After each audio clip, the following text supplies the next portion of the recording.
Good morning students. आज हम लोग बीकॉम पार्ट सेकंड के सब्जेक्ट इनकम टैक्स में एग्जेम्प्टेड इनकम में कर्मचारी करदाताओं के लिए करमुक्त आय को पढ़ेंगे। कर्मचारी करदाताओं के लिए कौन कौन सी आय करमुक्त होती है वो इस प्रकार है। फर्स्ट है यात्रा व्यय में सहायता। यदि किसी भी कर्मचारी को यात्रा व्यय में कोई सहायता दी जाती है तो केंद्र सरकार ने जो भी नियम व शर्तें लगाई हैं उनके अनुसार वह करमुक्त होंगी। सेकंड, भारतीय नागरिक को विदेश में देय भत्ते एवं अनुलाभ। भारत के किसी नागरिक को विदेश में सेवा करने के लिए भारत सरकार के द्वारा जो भी भत्ते और अनुलाभ दिए जाते हैं वह करमुक्त होते हैं। थर्ड है कर्मचारी को नियोक्ता से प्राप्त विभिन्न आय। एक कर्मचारी को जहां वह कार्य करता है उसके नियोक्ता से जो भी आय प्राप्त होती है उनमें कौन कौन सी आय करमुक्त होती हैं। ए, कर्मचारी को नियोक्ता से प्राप्त ग्रेच्युटी। कर्मचारी को नियोक्ता से जो भी ग्रेच्युटी प्राप्त होती है वह करमुक्त होती है। पेंशन के बदले प्राप्त एकमुश्त राशि। पेंशन के बदले यदि वह पेंशन नहीं लेता है और उसके बदले एकमुश्त राशि यदि वह लेता है तो वह राशि करमुक्त होती है। सेवानिवृत्त होने पर अर्जित छुट्टियों के वेतन का नकद भुगतान। सेवानिवृत्ति के समय हमें जो भी हमारी अर्जित छुट्टियां होती है पीएल होती है उन पीएल का भुगतान किया जाता है तो ऐसा भुगतान करमुक्त होता है। डी है छंटनी के समय प्राप्त क्षतिपूर्ति की राशि। कई बार विभिन्न संस्थाओं में कर्मचारियों की छंटनी कर दी जाती है तो ऐसी दशा में जो भी क्षतिपूर्ति की राशि होती है वह करमुक्त होती है। ई पॉइंट, स्वैच्छिक अवकाश ग्रहण करने पर नियोक्ता से प्राप्त राशि। स्वैच्छिक अवकाश यदि आप लेते हैं तो ऐसी दशा में नियोक्ता से जो भी आपको राशि प्राप्त होगी वह करमुक्त होगी। एफ पॉइंट, अनुलाभों पर नियोक्ता द्वारा चुकाया गया कर।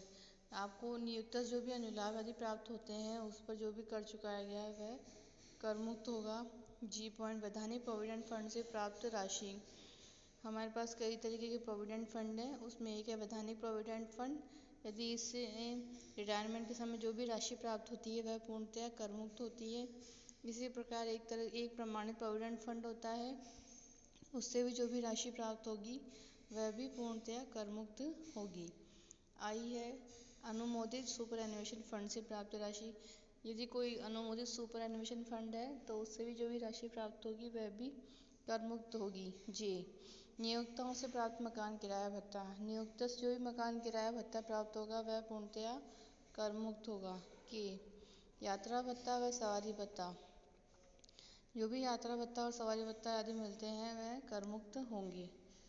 अब हमारा फोर्थ पॉइंट है कर्तव्य पालन के लिए किए गए व्ययों की पूर्ति हेतु। कर्तव्य पालन के लिए जो भी आपको व्यय किए जाएंगे नियोक्ता द्वारा वह करमुक्त होंगे।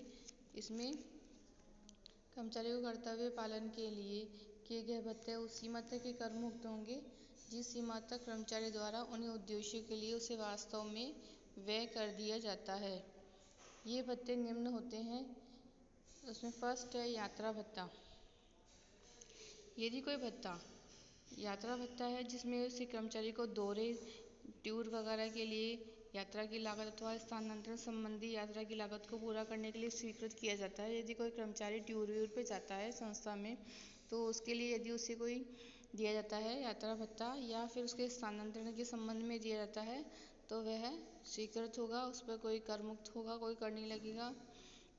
स्थानांतरण संबंधी यात्रा की लागत को पूरा करने के लिए स्वीकृत किए गए भत्तों में स्थानांतरण से संबंधित निजी वस्तुओं की पैकिंग व परिवहन के लिए भुगतान की गई राशि भी सम्मिलित की जाएगी। यात्रा भत्ता के बाद है दैनिक भत्ता।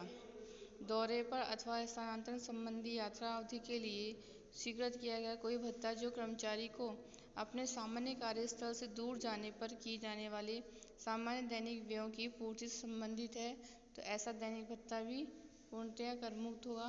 फिर है सवारी भत्ता। यदि कर्मचारी को अपने कर्तव्यों को पालन करने के लिए सवारी वगैरह कन्वेंस होता है, सवारी का अर्थ यदि एक स्थान से दूसरे स्थान पर जाने के लिए यदि कोई भत्ता दिया जाता है तो वह करमुक्त होगा। इसके पश्चात है सहायक रखने हेतु भत्ता। यदि कर्मचारी को कोई अपने सहायक वगैरह रखने के लिए कोई सहायक भी दिया जाता है तो वह सहायक को रखने के लिए जो भी भत्ता है वह पूर्णतः कर मुक्त होगा। इसके बाद है शैक्षणिक भत्ता। यदि कर्मचारी कोई शैक्षणिक अनुसंधान या शैक्षणिक संबंधी कोई कार्य करता है, उसमें कोई उसकी रुचि है, तो ऐसा भत्ता भी कर मुक्त होगा। वर्दी भत्ता। यदि कर्मचारी को अपने कर्तव्य निष्पादन के लिए कोई वर्दी वगैरह कोई पोशाक आदि पहननी पड़ती है, तो उसके संबंध में कोई क्रय के संबंध में या रखरखाव के संबंध में यदि कोई भत्ता मिलता है तो वह भी पूर्णतया कर मुक्त होगा। 5th पॉइंट है निजीवियों की पूर्ति हेतु। कर्मचारी जहां सामान्यतः रहता है, उसकी निजीवियों की पूर्ति अथवा जीवन निर्वाह की बढ़ी हुई लागत की क्षतिपूर्ति हेतु स्वीकृत विशेष भत्ता उस सीमा तक कर मुक्त होगा जिस सीमा तक केंद्र सरकार द्वारा गजट के माध्यम से उसे कर मुक्त घोषित किया गया हो। धारा 10-14 सेकंड के अंतर्गत निम्न भत्तों को कर मुक्त घोषित किया गया है। ए है बाल शैक्षणिक भत्ता। यह भत्ता प्रति बच्चा 100 रुपये तक कर मुक्त है और केवल 2 बच्चों के लिए ही कर मुक्त है। बी है हॉस्टल व्ययों की पूर्ति हेतु भत्ता।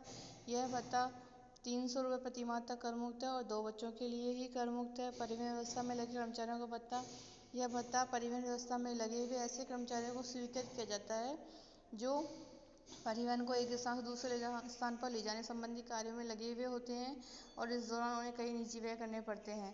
तो ऐसे भत्ते की 70% राशि कर मुक्त होगी, परंतु यह भत्ता अधिकतम रूप से 10,000 रुपये प्रति माह तक ही कर मुक्त होगा। डी है विशेष क्षतिपूरक भत्ते।